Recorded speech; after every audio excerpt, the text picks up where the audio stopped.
It's time once more to fire up the engines, to get set to race around fast sweeping bends at breakneck speeds and fire down the ever fearsome Mulsanne Straight through the countryside of France, and all in the dead of night. It's the only French track on the iRacing service. It's the fastest track in the world, and it plays host to one of the famed Triple Crown events in the world of motorsports. Hello and welcome to the circuit of the 24 hours of Le Mans. Hello one and all, welcome to RaceSpotTV here on YouTube, Twitch, Facebook, what have you, and welcome once more to Friday Night Primetime. My name is Nolan Rempel. I'm joined with Brian Walker. With me in the commentary box, Connor Manick once more sits behind the producer's chair. We have hopped back across the pond for the first time in almost 2 months to what has got to be the most iconic track in the entire world. Ryan, it's fast, it's dangerous, and boy oh boy, does it have potential to be thrilling. I'd say that makes it the perfect venue then for the iRacing IMSA Sportscar Championship. Yeah, absolutely. Le Mans is one of my favourite tracks in endurance racing in real life and sim racing as well. And tonight, I think we should be in for a fantastic race. We'll be in the IMSA Sportscar Championship, and we'll be this race taking place at Le Mans at night. I think it should be interesting to say the least. It's going to be very interesting to say the least as well. It's a very, very long track. Certainly one of the longest tracks in the world, I believe, bested only by the fearsome Nürburgring Nordschleife over in Germany. Same continent, as a matter of fact. This track is very, very famous, though. A semi-permanent street circuit, the Mulsanne Straight, and a lot of the straights, included I believe it's the Gulf Straight, actually used with public roads. The permanent part of the track starts at the Porsche curves and drives all the way around, right to the Tetra Rouge for that fearsome Mulsanne Straight. Everything else is definitely just street road, so that makes it a very unique track, doesn't it? It's a very special place, and I think a lot of racers hold it very dear in their hearts. Yeah, they do, and the track is steeped into dusting, and it's a bit of a, you're on a straight most of the time, but you've got some corners as well. You've got the two chicanes on the Mulsanne Straight, and you've also got the run down to the turn one, the Dunlop chicane. So yeah, plenty of corners, plenty of straights, and this track adds a bit of a challenge. That it does. It's a very tricky track. It's a very technical track in many ways as well. We are watching, I believe this is one of the LMP2 machines just starting their way around the track. I believe this is Yuri Kasselsdorp right now that is driving his Dallara P217 around this fearsome racetrack. We are 5 minutes right now in qualifying and certainly getting ready for what is going to be a very interesting race, isn't it? I mean, we thought this might be the race where we would have 1 hour on the clock, but no, only 45 minutes. The race distance today, the 1 hour race, comes next week at the Indianapolis Motor Speedway and their road course. So we ride on board now with Kassadorp as he throws his way into the Porsche curves. Yeah, heading into the Porsche curves now, and it's one of the entry of the Porsche curves is you want to get it nailed because you want to try and carry that speed as much as possible. Heading through the Porsche curves now, and heading shortly down to this left-hander, what's this, the Corvette corner section, and you want to try and get a good exit to carry that momentum down to the 4 chicanes, which Kasdorp manages to do, and he just needs to get round the final couple of the chicanes and hopefully complete the lap, and he takes a wide entry, I noticed. Pretty wide entry there. Now clattering the car over the 4 chicanes. Oh, bit of a tank slapper there on the exit. That's not going to help his time out all too much. Gonna get through with the lap complete. Lap will be... Oh, never mind. Check that. Pole position for Kassadorp. A flying lap. 4/10 up on the now second place driver there of... my goodness, of Marcus Shalom. So that is absolutely fantastic. Now, Daniel Juncadella, a Mercedes test driver, as you were talking about before this broadcast today. He has some real-world racing experience as well, so very good to see some real-world talent here on the track tonight. Yeah, absolutely. Daniel Juncadella is a factory driver for Mercedes, and he's done a whole range of other series as well. He's also done some open-wheel racing in the past, and yeah, cutting his teeth as a Mercedes factory driver, and like Kasdorp heading up to the Porsche curves now, and it looks to be a decent lap he's on at the moment. Question is, will this be enough to put him onto the pole position? He has a 3:26.106 to beat. He just hit the 3-minute mark now, just throwing his way through the Corvette curves for what will be the last time of the day. Does not have time to go on a second lap, so he's got to hope that this lap will count. And now, down into the 4 chicanes for the final time of the qualifying session. Through the second to last, now the last corners, bouncing over the curbs and onto the runoff. Just barely clips the gravel, and it's going to be a 3:25.936, second place for the Mercedes test drive. But look at that, Marcus Deck going top of the board, Sven Haas going top of the boards as the time continued to drop. Yeah, absolutely, and yeah, you called it the Corvette curves. It's the Porsche curves, actually. Not me being picky, but I just thought I would just a little bit of a correction there, Nolan. And qualifying is coming to a close here. 4 seconds remain. A couple cars still on the track. No doubt none of them will be able to set a time today. So, with qualifying all said and done with, let's head on over to the starting grid for today's race.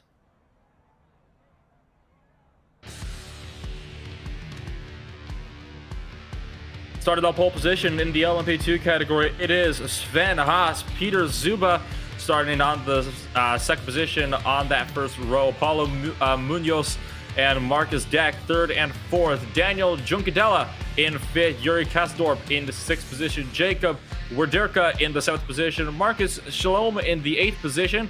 Christoph Herbinel in ninth. Majek Milnek in the 10th position, rounded out the top 10 in the LMP2 category. Mateusz Lukzak in 11th. Case Kerwin in the 12th position. He has a lot of work today. Michael Dreschler in 13th. NT Tero in 14th. Paul Darling rounding out a 15-car LMP2 field here today.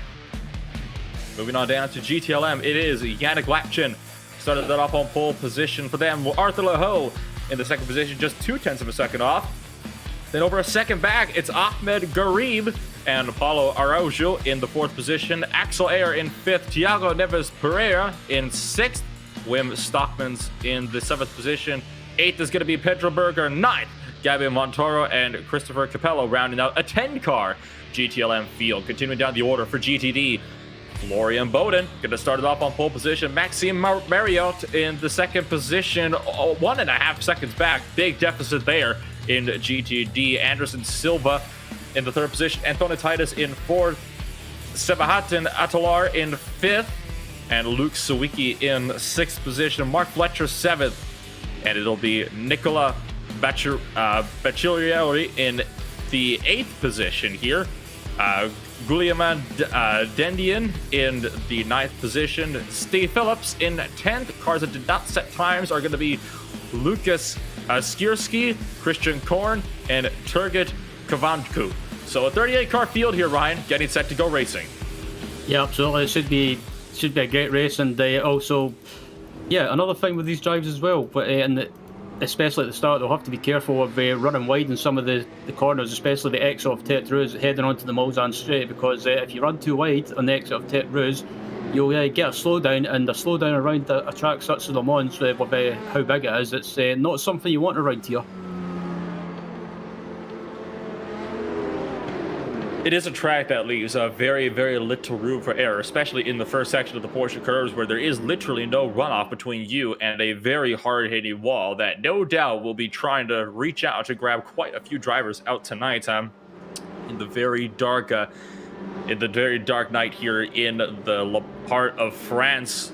The fearsome Le Mans circuit is about to roar to life as we get set to go racing once more here in the iRacing IMSA Sportscar Championship. Welcome once again to Friday Night Primetime on YouTube, Twitch, and Facebook. I'm Nolan Rempo, Ryan Walker. If you decide that you enjoyed tonight's broadcast, do feel free to drop a like and go ahead and hit that good old subscribe button for plenty more Friday Night Primetime action. Sometimes it's IMSA, sometimes it's not. Will likely be something different for the next season. Should be a very exciting next season of Friday Night Primetime ahead. Nonetheless, just a few weeks left to go. Now, off of the exit, coming up to the Corvette curves, a couple little kinks here in the line as the Porsche pace car gets set to lead them off to the green. Final thoughts here, Ryan, before we go. Yeah, keys to the race are going to have to be patience, being careful with such a big pack out here tonight. Especially these LMP2 drivers are going to have to be careful when it comes to lapping the GTLM traffic and GTD traffic, and especially in the Porsche cars, because it's a bit difficult to lap traffic there, especially just because it's such a tight section, as we're just coming up through the 4 chicanes now, and we'll be underway with this race in a few seconds' time. And so the LMP2 field is going to be led to the green by Sven Haas, who takes it away to the green flag. We are underway here at Le Mans. 15 LMP2 machines lead the field up to the green. Big jump there for Sven Haas, Peter Zuba, Paulo Munoz, and Marcus Deck, all running strong in the top 4. We are single filed out just about all the way down through the field as they enter turn number 1. Absolutely, as the GTLM field are underway as well, coming through the 4 chicane now, and it looks like Yannick Lapshin's managed to get a great jump, but he's not getting away that easy because Arthur Lehouk is right behind him. Lehouk just behind him indeed. They're now across the start-finish line onto their first flying lap here in the heart of France. 45 minutes well underway as the GTLM field is very set underway. Now for the GTDs, they're just now crossed the line. A couple of GTLMs look like they've had a bad start as their leaders. Some of the GTDs off to the line. Meanwhile, though, in GTD, it looks like it is going to be the Mercedes of Florian Bowden to jump the field early here today.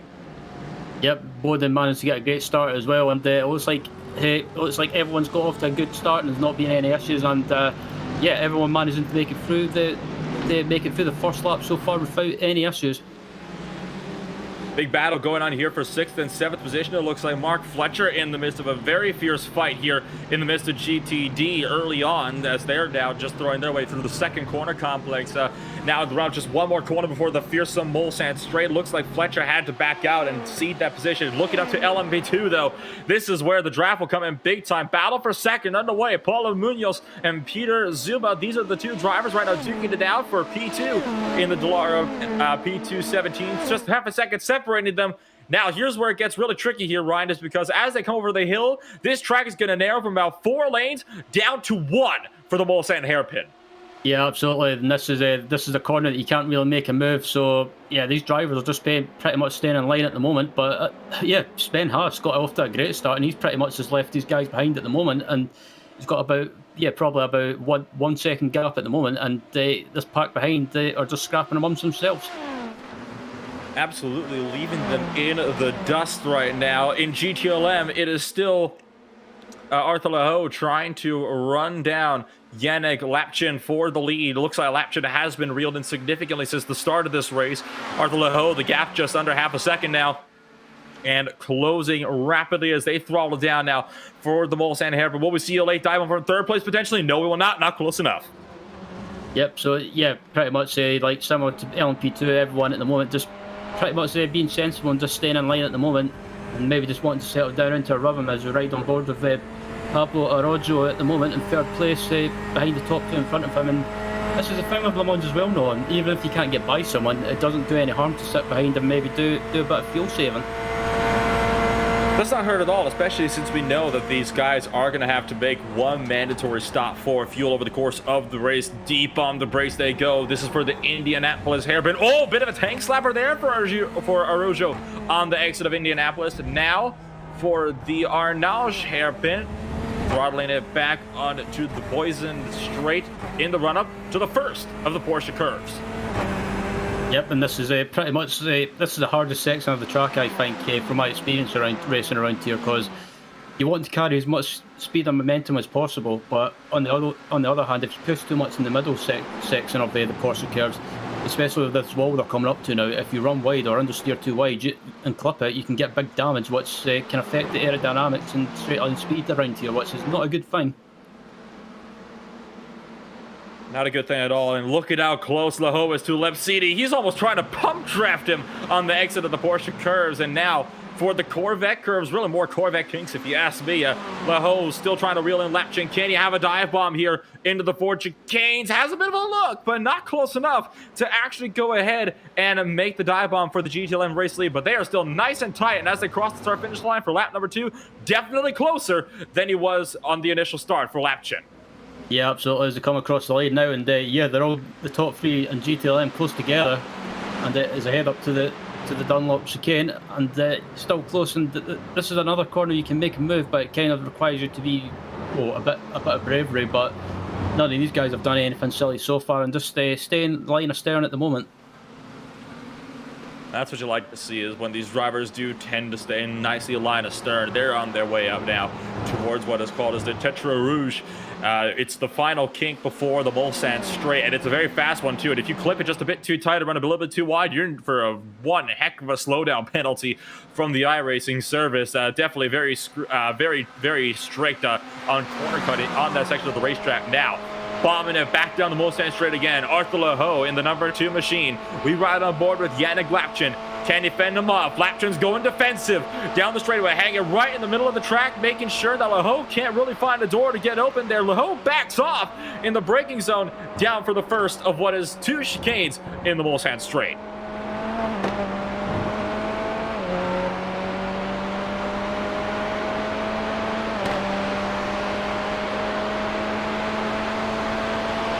Yeah, and that's the thing with Le Mans as well.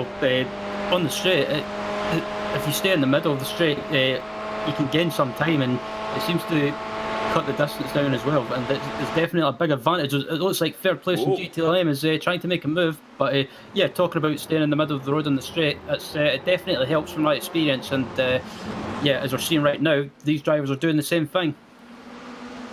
The chicanes really are very momentum-based. You need to make sure that you're carrying a lot of speed on the entry if you're going to make sure you get it right. But that you can also slow it down enough that you can make sure you can really capitalize on the exit. That's what you see a lot of these drivers doing when they're just kind of hanging out in the middle of the road like that. They're trying to make sure their opponent doesn't get a run on them into the chicane. They're also trying to make sure that they themselves can have the most amount of speed into the chicane as well. Looks like we might have had a bit of a scrap back there for the 4th position. Keep in mind, this is 1st through 5th in just the GTLM category. This is not counting the LMP2 category or the GTD category. In fact, let's look up to the LMP2s now. They're right now throwing their way through the Porsche curves. I believe this might be our battle for the 3rd position on the track right now. In fact, 4th and 5th. Marcus Deck do battle right now with Daniel Juncadello. Remember Juncadello, the Mercedes test driver, has got a lot of open wheel experience as well. Trying to see if we can put that racing experience to good use here in the LMP2 category in Le Mans. Yeah, and this pack is really close, and Deck and Juncadello have been close together since the start of the race. But that's the thing with Le Mans as well. Even if you're not that quick around here, you can still use that slipstream to your advantage to stay with the pack. So at the moment, it seems to be Juncadello is he's not slow, but he's using that draft to his advantage, and just sticking with the Deck at the moment. Just sticking right with him. It's very a tricky thing to call, isn't it, for Juncadello? Because he's got to try to make sure that he times this pass around Marcus Deck just right. Let's take a look at GTDs. We haven't given them a whole lot of love. There's been a switch for position. As you can see, 3rd place has jumped P2, so Antonio Titus has fallen back, and Maxime Marriott has jumped up. I believe that might have been down into the Indianapolis hairpin, or definitely down the straight, potentially to Mulsanne as well. So switching GTD for P number 2. You can see that by the number boards on top. Those only update every other lap. So the fact that 02 is behind 03, that's how we know right away there's been a swap for position this lap. Absolutely, and there's a come up through the Porsche curves now, and yeah, pretty much these three guys are close together, and it's come through now, and yeah, it seems to be most of the GTD pack are in Mercedes, so it seems to be that's the car to have around here. There is a good about 4-second gap up to the car in front, and the GTD class leader Florian Bowden is 4.5 seconds up to the next driver. So battle certainly is on for P2. That's the highest position realistically these guys can go for, unless Bowden makes a very, very terrible mistake up in the lead of the race. For now, though, they're colliding over the forward chicanes. It really is a Mercedes field up in front here. Oh, look at that. 5th place getting a bit loose behind. Well, that's going to be 6th place now as they cross the line. So P6, I believe that was Lucas Sawicki, just had a bit of a moment, went onto the gravel at the exit of the forward chicanes. Take a look back up front to the LMP2 race leaders. Gap has closed. Van Haas and Paul Munoz. That gap just hanging out about a second. Well within drafting distance. Yeah, Paulo Munoz, has been absolutely on it since he got by the pack behind him. And you can see right now, Sven Haas is feeling a little bit of pressure. He's trying to move to break the toe a little bit as they head down to Indianapolis. Oh, hello. It looks like Juncadella might have just made up a position on Marcus Deck, and in fact, he has. He's up to 3rd now. So Juncadella definitely having a very good run of things. He's up to the 3rd position now and in the podium position. That means, I believe that Peter Zuba might have lost out a couple positions because they were fighting for 4th and 5th before. So something happened to Peter Zuba to cause him to lose out 2 places in just 1 lap, because that's him right there, 3rd car in line. He used to be at the front of the train, and now Juncadella is starting to pull away a little bit. Yeah, Zuba might have made a mistake on one of the chicanes and just got a bad exit, and around Le Mans as well, if you get a bad exit on either of the chicanes, it compromises your exit. But as we look back at up at the league battle in GTLM going on, and yeah, as someone tries to make a move, they can't do anything about it. It really is tight here as they watch the 5 Corvettes dart their way through the Mulsanne hairpin. Definitely one of the most tricky corners on the circuit. I mean, you got a downhill braking zone, you're turning while you're braking. It is such a difficult corner to get right. Yannick Lapchin still leads this 5-car train. Arthur Lehoux in 2nd. Pablo Araujo 3rd. Ahmed Garib 4th. Axel Ayer in the 5th position. And thundering once more down one of these long temporary straightaways through the kink and down to Indianapolis. Nobody making a move still just yet. Everybody's being nice and patient and staying in line. Yeah, there's a head down to Arnaz now, and they're all, like you say, they're all staying in line and they're not doing anything too silly, and it just seems to be no one can really get by each other, just because they're basically around Le Mans, everyone's evenly matched on straight line speed and using the same sort of level of downforce, which is pretty much a low downforce setting because of the amount of time you're on a straight as you come up to the Porsche curves now. And riding on board with Pablo at the moment, heading through the Porsche curves, and I thought Arthur was trying to take a look there.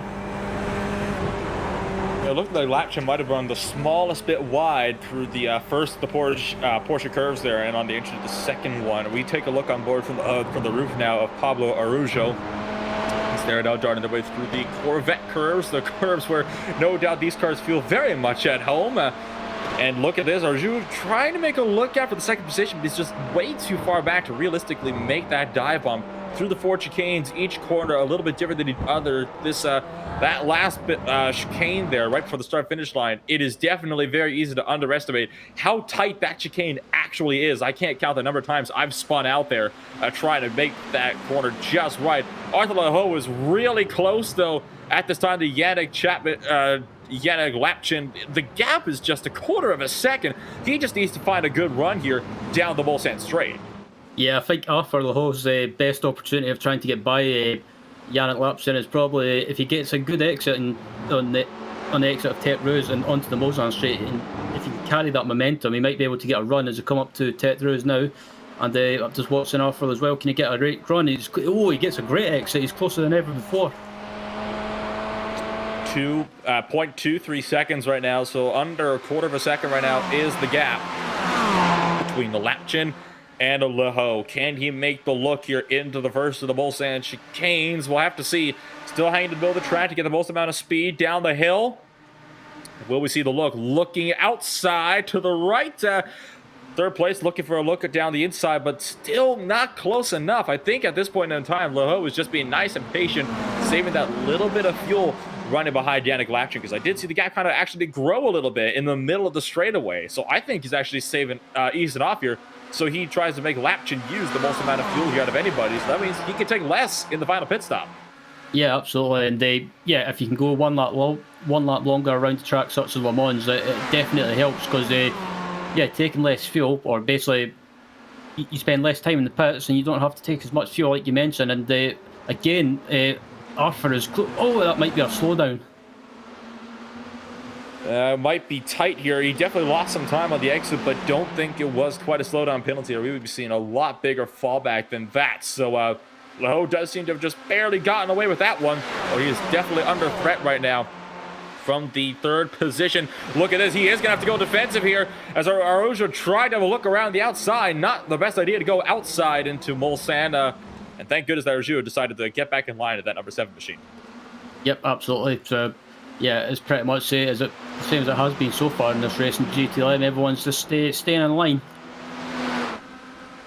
There is live timing available at RaceSpotTV/timing2. You see that at the bottom of the screen as we watch the battle for 5th place right now. 5th and 4th in the LMP2 category. Once again, live time available at RaceSpot.tv/timing2.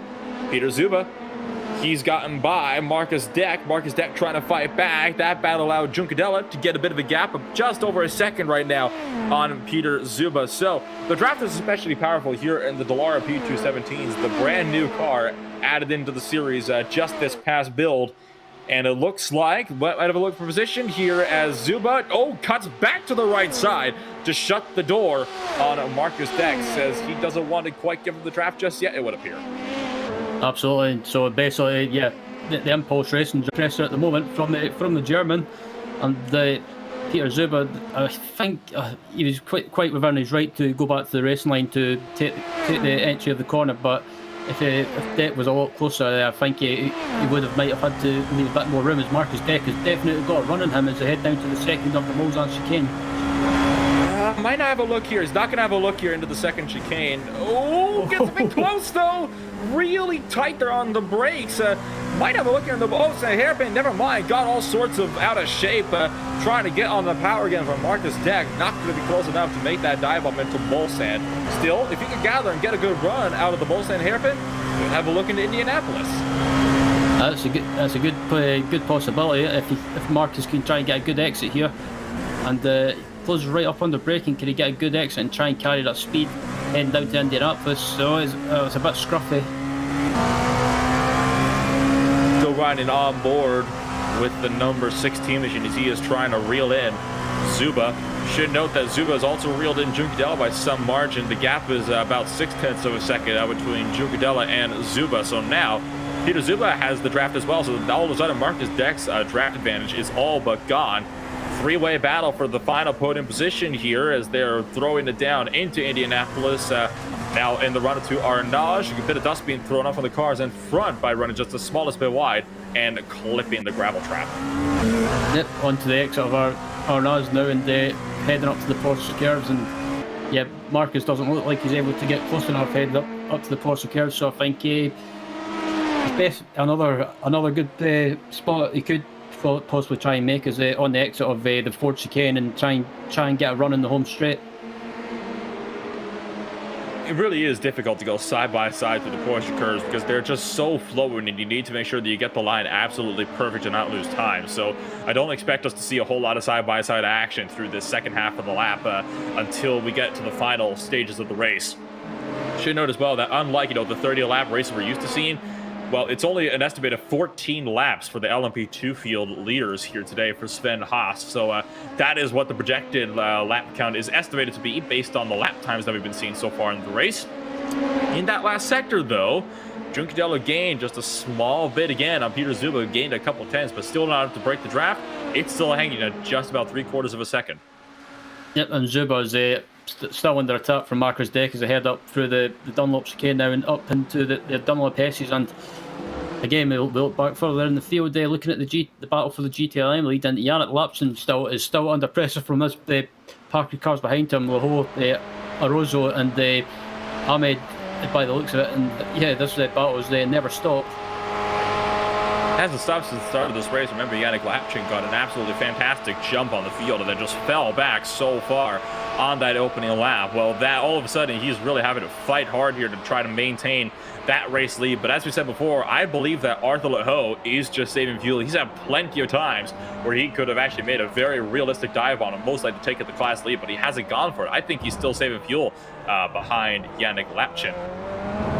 Yeah, I think so as well. He's just kind of just from the body language of the way he's driving at the moment. I have to agree. He's just sitting there, just waiting, being patient, and just letting the race pan out and saving the fuel.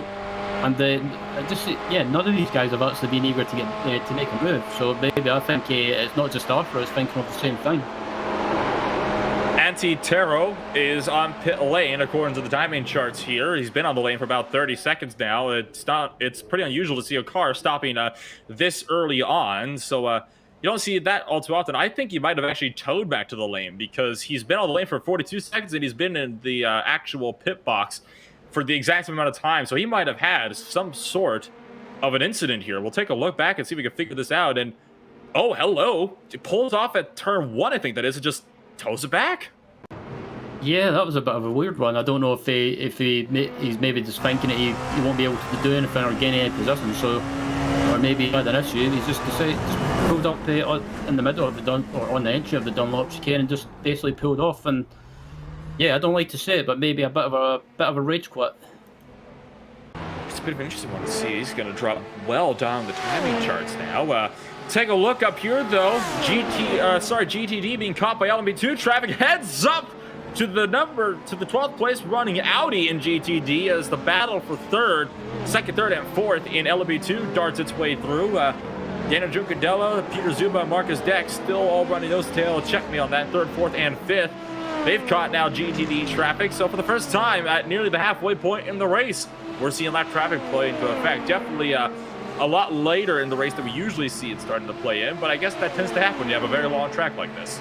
Yeah, absolutely. They're coming up through the Porsche curves now, and I think I just spotted up ahead. They might have had a GTD, one GTD or a couple of GTD cars at least. They're coming up to now, and might be able to. Yeah, Juncadella gets compromised a little bit.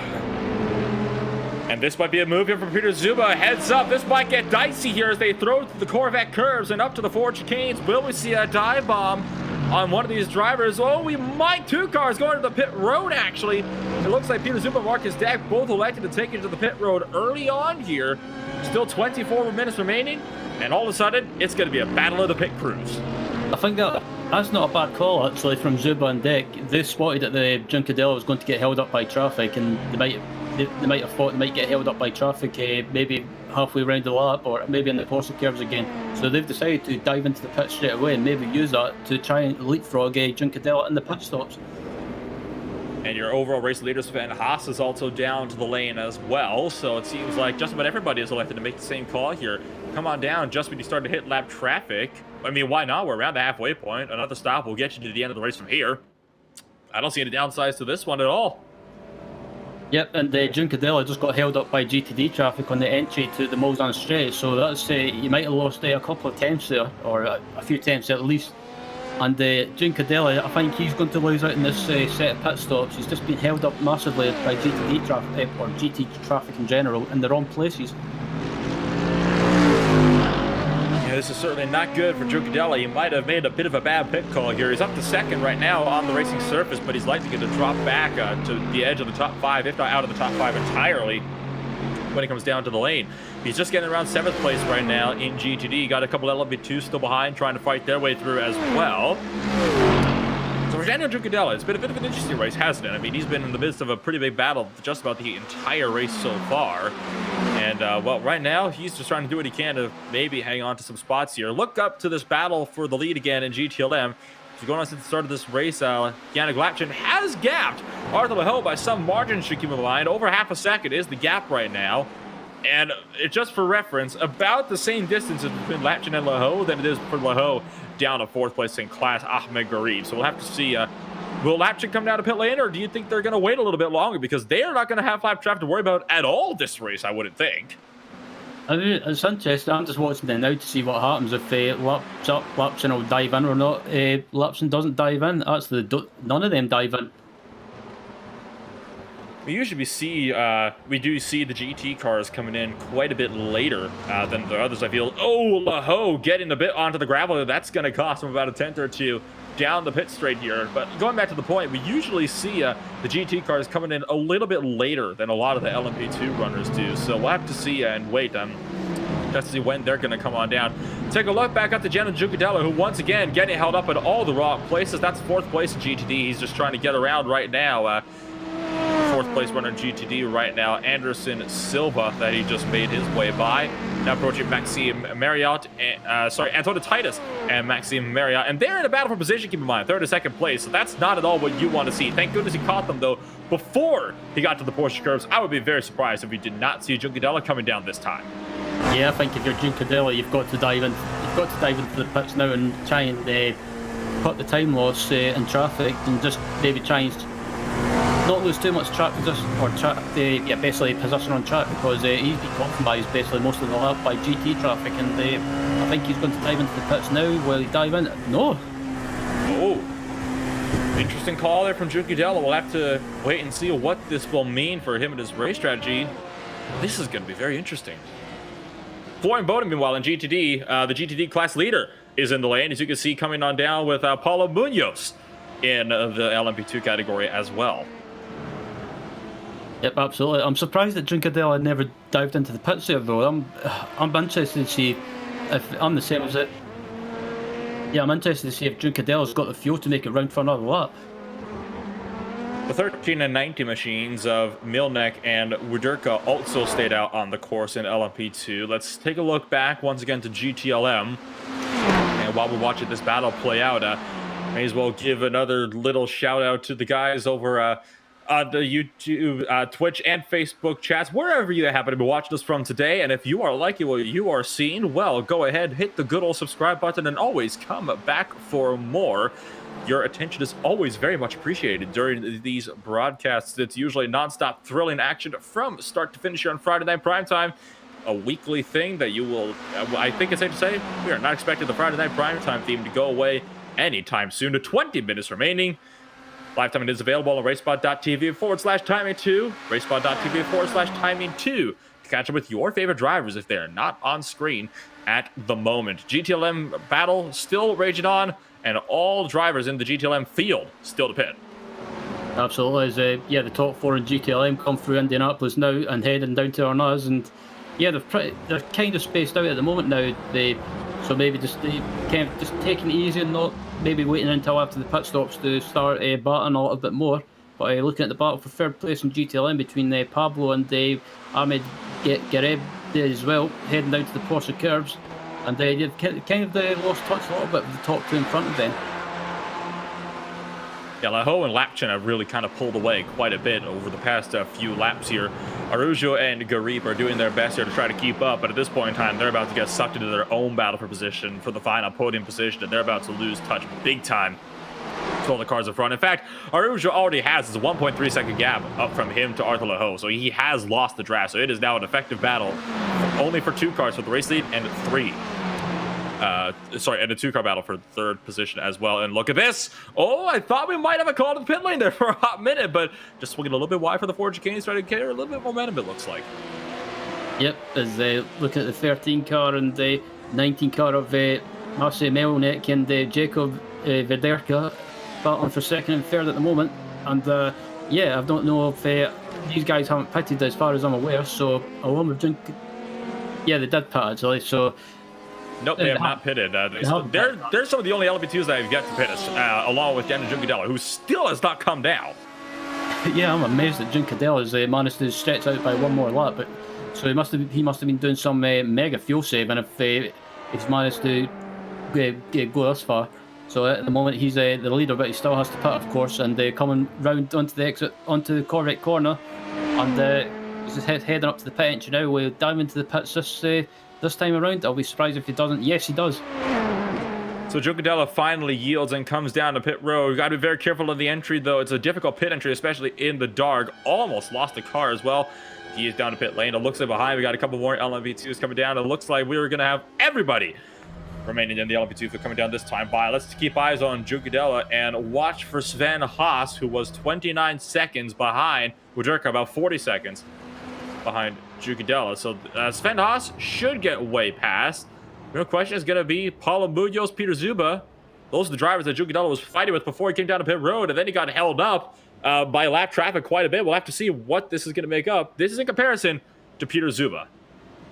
Yeah, so just looking at the chart map now, and Zuba is just coming up to the 4 chicanes now, and I think he might just get Giuncadella. Actually, Giuncadella is moving now. This is going to be close. This will be close. Peter Zuba just now crosses the line. There is Giuncadella out of the pits. Giuncadella might have actually just leapfrogged him, and heads up. Sven Haas into the race lead once more, but only by 2.8 seconds. Daniel Giuncadella takes the second position in a pretty unusual pit stop strategy that we never thought would work. Yeah, I'm amazed by that. Yeah, he actually jumped Paulo Munoz in the pit stops as well, so Giuncadella up into second place. So that means the whole podium has been reorganized. Giuncadella up into second, Munoz into third, Zuba down to fourth. Battle for GTLM still raging on for the GTLM race lead. Lapchin is losing a lot of time here to Laho. Quarter of a second. Laho might start to get desperate. They still have to come in and make their pit stop, keep in mind. Laho trying to make the lookout under 0.2 of a second down to the kink and into Indianapolis, deep on the brakes, and Lapchin just barely manages to hang on down the straight.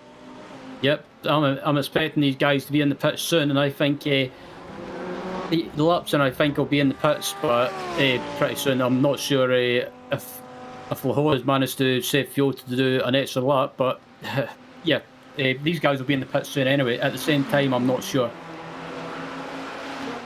Arthur Laho's got to start thinking about when he wants to make that move. We're coming up now. We are now in the final third of the race. Arthur Laho cannot sit around for a long. Look at how close he can get up to him in the Porsche curves, nearly hooking the back bumper of Yannick Lapchin. Take a look on board with Lapchin. You'll see just how close Laho is getting. Really tempting fate. You can't even see the front bumper. He's going to try to have a look here through the Porsche curves. Oh, gives a bit of a shot to the back bumper as they exit the Porsche curves now. Oh, that definitely had made me have my heart in my mouth for a moment there, but oh, that was so close to being ending up in cut. Both of them are in the pits at the same time.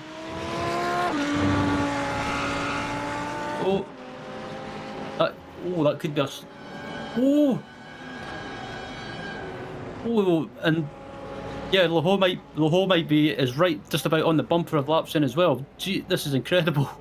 What in the world are we seeing here? I mean, this is going to be absolutely insane. 10th place, and GTD is just, he's just appeared in the pit, so he's just had a tow. So it looks like the 10th place driver in GTD has just had a massive spill somewhere. We'll have to take a look at that in just a little bit. Let's keep it on this pit battle, though, for now, because heads up, look at this. This might be very tight on the pit exit. They were bump drafting and rubbing against the pit entry. And look at this. Check that. It looks like we have at a lead. Arthur Laho is into the race lead and GTLM in the pit stops. Oh, it was a fantastic stop from Laho. He managed to get the exit bang on perfect and got the pit stop perfect. And yep, Lapchin is the loser in that battle. Big loser indeed. That is absolutely detrimental there for Yannick Lapchin, who's got a lot of work ahead of him if he's going to have any hope on getting himself back up and into the lead here. My goodness me. I mean, we did not expect just quite to see that, did we? Absolutely. And it looks like in LMP2, Daniel Giuncadella has lost second. Daniel Giuncadella was lost second, so that's definitely a big update as well. He's down to the third position now. That allows Paul Munoz to boost himself up and into the second position. He's getting set for a very, very fine finish today in that Dallara PG17 in the number 14. Absolutely, and yep, that was a lot of curve by Munoz there. I'm surprised it wasn't a slowdown, but anyway, yeah, it looks like Daniel Giuncadella might have made a mistake somewhere, and he's lost second by the looks of it, and Paulo Munoz is starting to pull away ever so slightly. got to keep in mind as well that Giuncadella was one of the shortest pit stops we've seen all day, so he might have to fuel save here as well. Might have short fueled the car, so we'll have to see what's going to happen with Giuncadella. So this might be a strategy call to let him through early. He can now use that draft to close right on up and save fuel. This will really show it here, because he can definitely have the look on Moonies if he wants, but he is not having that look. Giuncadella is definitely saving fuel right now. Yeah, and that's a thing you can't really afford to do around Le Mans. You can get away with putting the exact amount of fuel and maybe a couple of litres extra, but under fueling too much, that can hurt you around Le Mans. Especially because this is such it's a top speed heavy track, and you need to have fuel in order to run at the top speed, because it uses the most amount of fuel when you're running foot to the floor in the highest gear. And there you see the stops, 15.5 seconds. Most of the other pit stops, at least the LMP2 category, we're looking at 16 seconds plus. He is the only LMP2 car to have a 15-second pit stop, so that is definitely not very pleasant there for Giuncadella. He's definitely short-fueled that car. I think it's a bit of an understatement to say. He's got quite the race ahead of him. He's going to hang on to the second position. Absolutely. As we look back in GTD as well, it looks like we're looking at the battle for third place, third and fourth between Maxime Marriott and Antonin Titus. And these guys have been pretty close as well for most of the race by the looks of it. Have been pretty close for a lot of the race since the pit window, at least. Haven't had a lot of time to check in on the GTD field. There's been so much happening elsewhere on the track. By the way, you see that cone just at the entry there on the left side of the track. I mentioned that first game. Props to whatever marshal he was running out there and picking up every time the LMP2s run that thing down, because I can't count the amount of times I've seen that already in just this 40-minute period here. The gap's closing for second and third. Anderson Silva might have a battle on his hands with Maxime Marriott. If Marriott could have that look into the second chicane, he's close enough.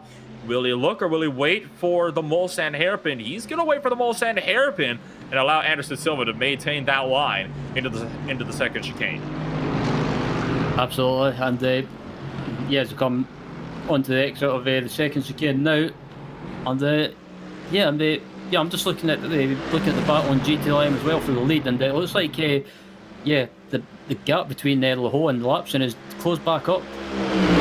Oh, we might have a look here though for second place in GTD. Will he try to go down the inside? So close, but no, not close enough.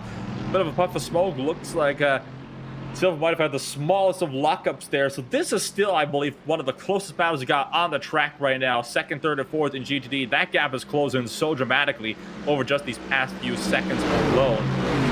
This will also tell here if Marriott is saving fuel. No, he is not.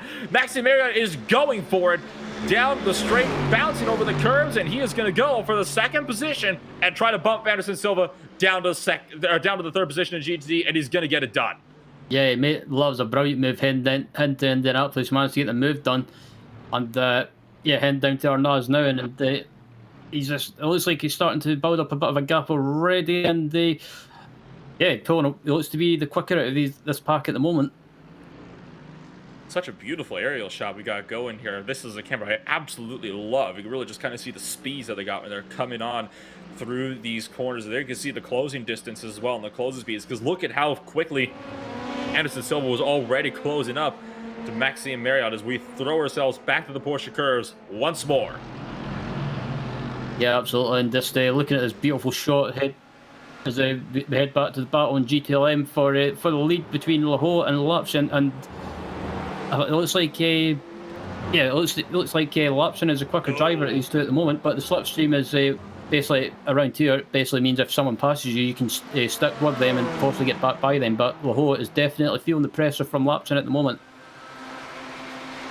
He has, remember, this battle for the lead changed hands in the pit stop window, and Lapson is definitely looking anxious to get his spot back. He wants that lead back, and now, because he's only got about 2 or 3 laps left to go for it, so he has got to make this move ASAP. So Yannick Lapson, can he make the look here down the straight out of Mulsanne towards Indianapolis?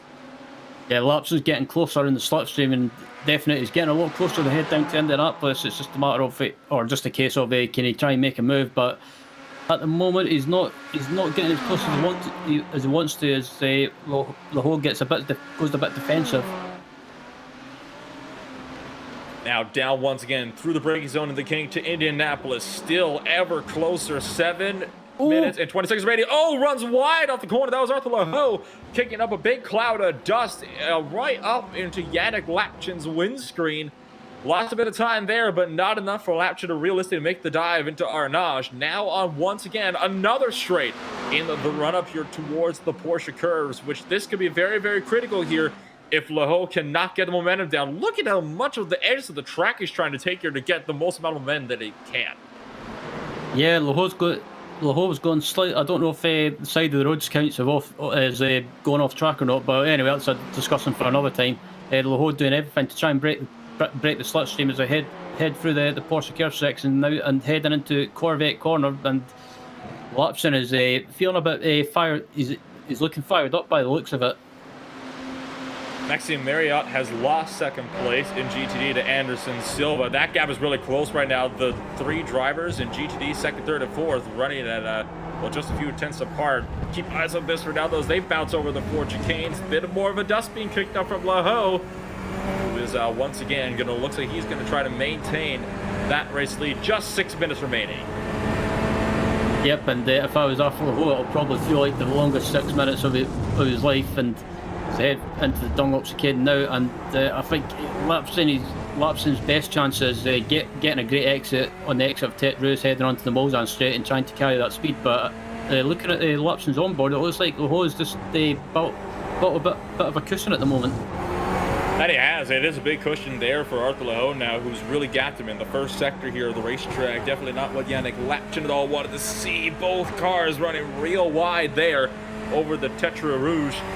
And so really here, Lapchin's going to have to use a lot of the draft here down the straightaway. While he's trying to close on up, though, might as well take a look down to GTDs, because I'll tell you what, as they're weaving across the straight, we got a fierce battle, though, in GTD right now between the second, third, and fourth drivers. Maxime Marriott is having a fierce battle here. Look at this, down to the Indianapolis. This battle's just swapping in the whole straightaway, and take a look at that. Silva lost second place again, and he's trying to hang on to third now. Antonio Titus had to back out big time. He's got to slow down. Yeah, that was unfortunate for Anton, and getting a slowdown around Le Mans, like I say, it's not something you want, because a slowdown around here can just last, it feels like an eternity. Here's the initial pass, and this was in the run-up towards the Indianapolis hairpin, and we're going to watch as Maxime Marriott goes down the inside on the straightaway, and Silva nearly wipes out Antonin Titus as well as they go through the kink and just barely hang on to it down through Indianapolis. That is such an incredible sight. And there you see right there, that is where the 18 car would have gotten that slowdown penalty. Just cut the Indianapolis corner a little bit too tight, trying to go for the crossover. Yep, absolutely. Watching this back up at the front, watching this battle in LMP2 for second between Paulo Munoz and Daniel Giancadella, and these guys have been they're closer than ever, but I think, like we said before, Giancadella is having to save fuel because he underfueled slightly in his pit stop. Just 2 laps remaining now for the LMP2 field estimated, as we got less than 5 minutes on the clock. Paulo Munoz weaving left, weaving right, trying to find any way he can to get around this GTLM traffic, and quickly just going by the GTLM battle for the race lead right now.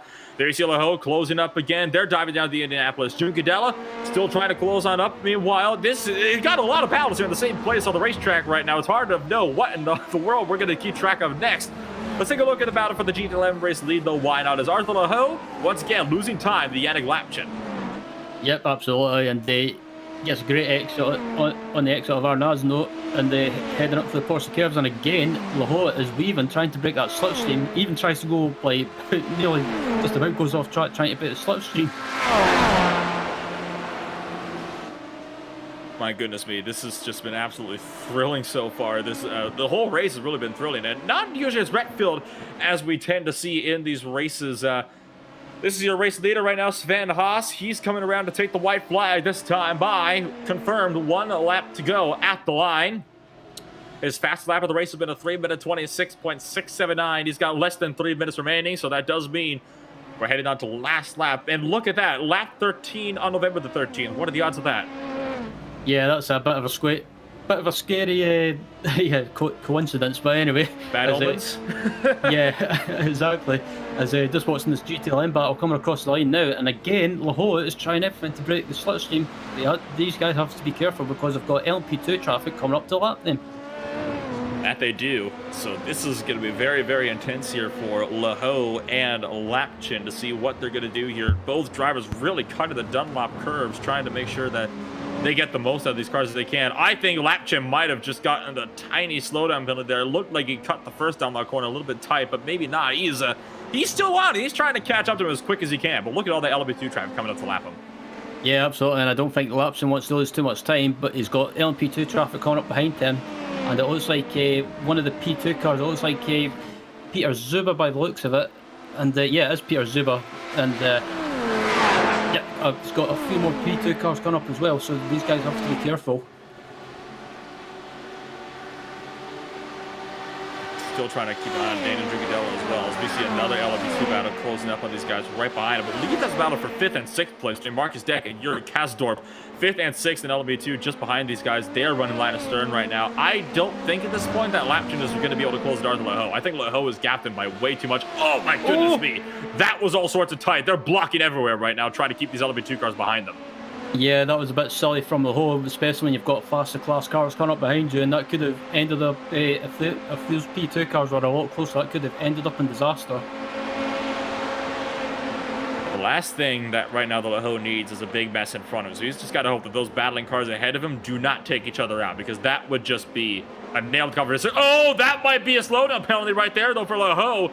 Really took a lot out of the curb. We'll have to see. It looked, though, like Lapchin did the same. Looks like both drivers just barely managed to get away with that one. My goodness me. I mean, I usually you would see a slowdown penalty for something like that. My goodness, I don't know how they managed to get away quite with that one. Oh, that was scary, to say the least. And I'm amazed that for a couple of minutes it has not been a disaster. But fair play to these guys, have kept out of trouble. And I'm amazed that wasn't a slowdown for Laho, judged by the amount of extra that he took there on the inside. Battle for second. Paulo Munoz versus Daniel Giugadella.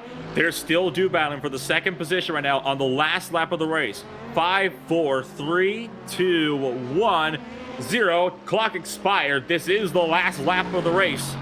Paulo Munoz versus Daniel Giugadella. They've been battling all race long. Is the battle for first place in GTLM. That's still going on strong. Laho loses a lot of time to landing Lapchin down the straights. Lapchin trying to have a go at him. Nearly wipes him out in the Arnage hairpin. Just barely keeps it out of him. So they're weaving all this. Look at this. I mean, they're weaving all of the shot like it's a game of Snake here they're trying to play. I mean, talk about trying to break the draft. Meanwhile, up front, Sven Haas is just darting his way into the final corners on the racetrack. He's going to win the race, most likely. The battle for P2, though, still getting all sorts of checked up here.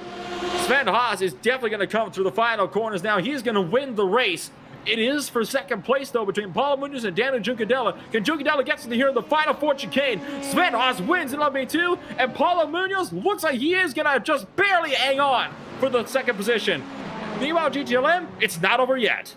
Yeah, they're coming up to the four chicanes now, and I think Laho might have just done enough to hold on to it. I don't want to jinx him, but he's done enough to hold on at the moment, as he just has to get through the four chicane.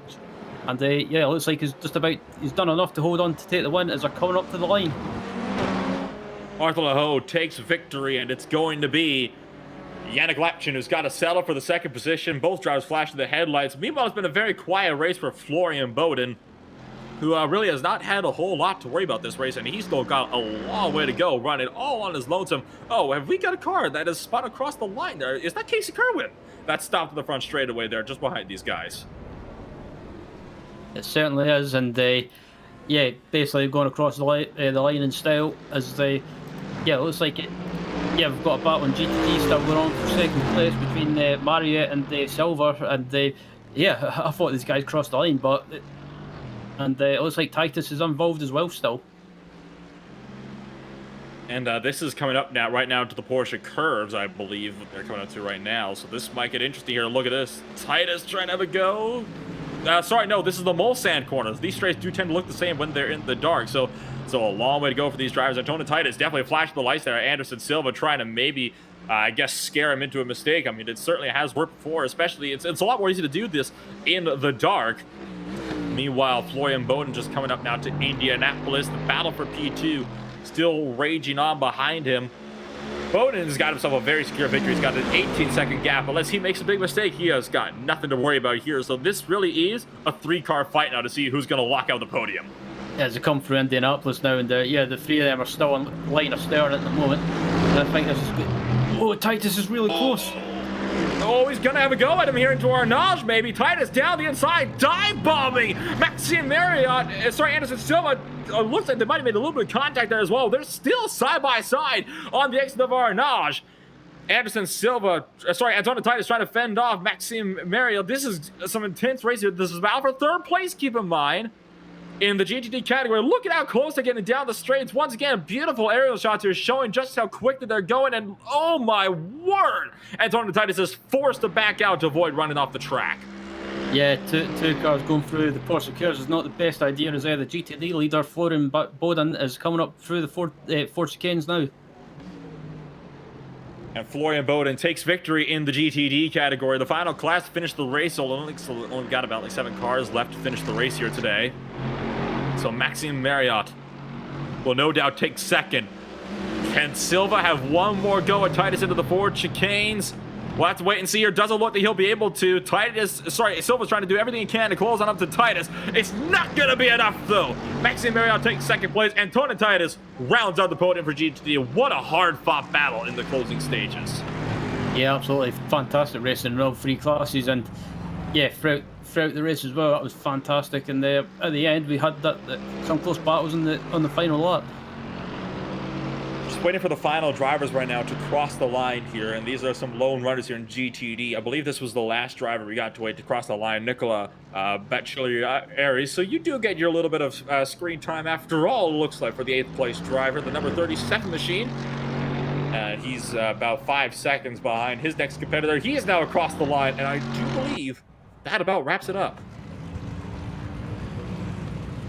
My word, what a race. This has just been absolutely fantastic as we look at 6th, 7th, and 8th all pulling up all at once. Oh, looks like 8th place is going to do a little bit of photobombing there. Why not? Look at this still. 6th to 7th place, line of stern. They were having a pretty good race, all things considered themselves. You do like to see it. It always does make for a good image when 2 drivers line up perfectly like that, doesn't it? Absolutely. And yeah, fantastic picture around a fantastic track. What more could you ask for? Well, looks like we are just about ready now for the final results for the race. So let's take a look at those. Why not? So first, for LMP2, Sven Haas takes the victory by just 3 seconds. Paul Munoz fends off Daniel Junquidella to finish it off in 2nd and 3rd, respectively. Peter Zuba forced to finish down in the 4th position. He was in a fight with Yuri Kasdorp in the closing stages. Of course, Zuba managed to pull that one out. So Kasdorp finishing 5th, Marcus Deck in the 6th position. Mielnik in the 7th position, Matusik Luksak in 8th, Jacob Widurka in 9th, Paul Darling rounding out the top 10 for LMP2. Didn't move down the order. Casey Kerwin finishes it off in 11th, Marcus Shalom in 12th, Michael Dreschler in 13th position. Cars that did not finish the race were Christoph Herbino and NT Terho, both drivers having to retire pretty early in the race. In GTLM, it is Arthur Leho to take victory, just 0.4 of a second behind is Yannick Lapchin. A hard-fought fight, but not enough for Lapchin to really take the victory. Paula Erzer rounds out the podium. Ahmed Garib and Pedro Berger round out 4th and 5th. Thiago Neves Pereira in the 6th. Gabby Montaro 7th. William Stockman's in 8th. Axel Ayer in 9th. Christopher Capello rounding out the 10-car GTLM field 12 laps down. Let's continue to move on then to GTD. Florian Bowden starts it off on the row. He's going to win by 18 seconds over Maxime Marriott, who was in a hard fight with Antona Titus and Anderson Silva, rounding out 2nd, 3rd, and 4th. Mark Fletcher on his lonesome in 5th position. Sebastian Atzalar in the 6th. Turgut Kuvunko in the 7th. Nicola Bachillerio in 8th. Steve Phillips in 9th. Christian Korn in 10th position, 1 lap down in their own class. And it's going to be Guleman Dendian, Luke Sawicki, and Lucas Skierski rounding out the 13 car GTD field for the race. My goodness, what a way to close off a race. So really hard fought battles. This has really been one of the cleaner races we've seen all season. Have not seen racing like this in quite a while. Usually we see a lot of attrition in these races. So it was really nice to see some really clean racing for a change.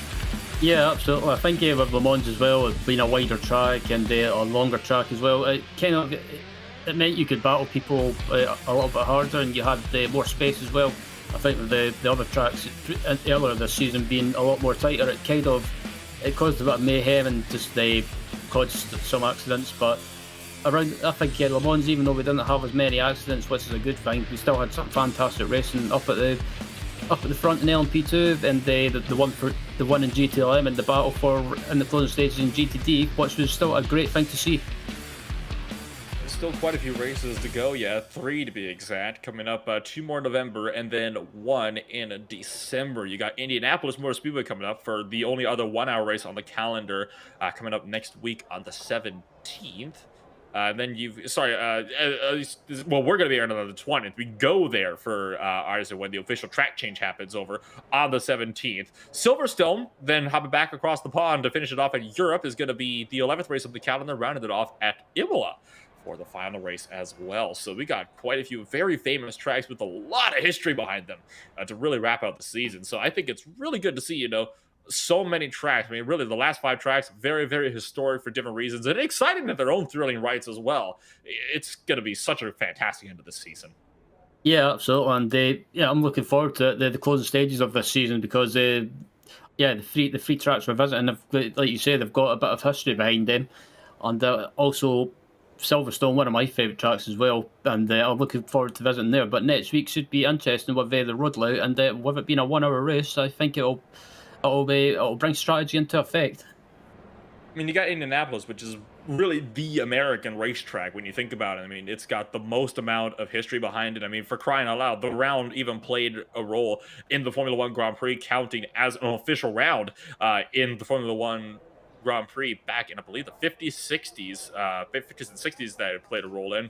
It's been playing a role in the Indianapolis 500 since the pre-war era. It's been, playing host to several races since then. The Indy 500 to this day, over 100 years running now at this point in time. Silverstone, arguably one of Britain's best circuits, I have to say. I mean, it's an absolutely fantastic facility. I mean, it's gone through a lot of changes over the past little while. I mean, you even look from the change back in 2009 all the way up to what it is now with the 2 different scans that RSN has. You can see the major changes in just that itself. It is such an absolutely fantastic track. We got some thrilling tracks coming up here, and I am going to be honest, we were a little bit surprised that we were a tad surprised that we actually saw that Le Mans was a 45-minute race and not a 1-hour race. It does actually seem, though, change of plans. We're going to actually change up our little post-race thing here. We've got a driver that's come on over to give us a little bit of a visit here. This should be interesting. It looks like we got Arthur LaHoe coming to give us a visit. So, Arthur, we don't usually see drivers coming with us to give us a little bit of a chat here in Friday Night Prime Time, but it was a thrilling run for you, no doubt. You just barely handled Yannick Lapchin. How are you feeling? Well, hey guys, I'm super happy about this victory. It was really a really tough race, a lot of tactics, especially the first part of the race before we pit. I knew that I needed to stay behind Yannick to save as much as possible fuel. So I just overtake him in the pit, and then I think he was waiting the last lap, but my spotter just called me that LMP2 were coming, so I would have been able to have the draft. So we made it also because of LMP2 and thanks to my spotter as well, because without his call, I'm pretty sure I would have let Yannick by, and I would have tried to overtake him in the last lap. Of course, you are, from the same country that Le Mans is located in, very much a Frenchman yourself, so this must be very good, winning your home, well, you could say is your home race here then in this 2020 season here for IMSA, so very good win for you all the way through. Talk us through that pit strategy a little bit more, because it was a bit unusual. We don't usually see the GTLM stopping so late. It seemed like a lot of drivers, especially you guys in the front, you tried to run those cars until they were dry. Was that the case out there? Yeah, Le Mans, it's a specific track, I would say, for fuel. Here, as you can see, I've been able to save like 5 liters, so that's a lot. We can't do this on other track just because we are not using the same amount of fuel per lap, and it's such a long track here. And yeah, to save 5 liters of fuel before the pit stop definitely give you an advantage on the pit lane. So yeah, if we check my pit stop to Yannick, I just gained 1.5 seconds, so the difference was there. Going forward, you got 3 more rounds to go later on in the season. You got Indianapolis, then Silverstone, and moving it over to Imola to finish it off. Are you going to be running in the in those races as well? Come in the next weeks, so can we expect to maybe see you out on the track again? I will be there for Silverstone and Imola. Well, definitely looking forward to seeing you out there at two of arguably the finest racetracks we can find on the racing servers. Before I let you go, anybody else that you'd like to shout out for today? Thanks to you guys for the great show once again. Also thanks to Cedric who helped me with the strategy. All the guys at Williams, all the partners, Zingvel, Cheeseblast, Fanatec, Weather, thank you. And yeah, thanks guys. And thank you for taking the time to come on over and give us a little bit of a chat. Congratulations on the win. You have a good one. Thanks guys. See you at Silverstone. That was Arthur Lahoe, your GTLM winner by just barely 0.4 of a second, just under half a second in GTLM after a very thrilling battle between him and Yannick Lapchin. Not after we get to talk to drivers here on Friday Night Prime Time, so definitely a nice change of pace. We're getting all sorts of changes in pace here tonight. Yeah, absolutely. It's good to have a driver pop in for an interview. I think the last time we had a driver pop in for an interview, at times was last as a director says last season for what was the Indy Pro 2000 Championship, I believe. So yeah, but it's just a shame I've not had any drivers pop in this season for most of the season. But good to see Arthur pop in, and it was good to hear his thoughts on the race.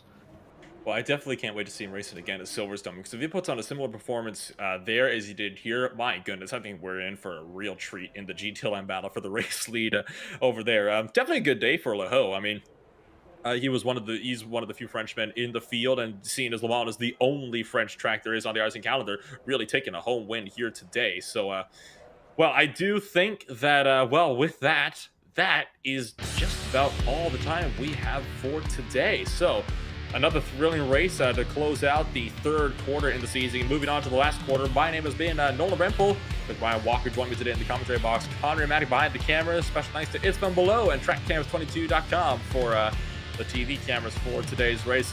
Great cameras, as always. Next race is going to be at Indianapolis Motor Speedway, the 60-minute race over on November the 20th. We look forward to seeing you there, same time, same place, same crew. I have been Nolan. Once again, this has been from the crew here on RaceSpotTV, on YouTube, Twitch, and on Facebook. We bid you all farewell and have a very good rest of your weekend.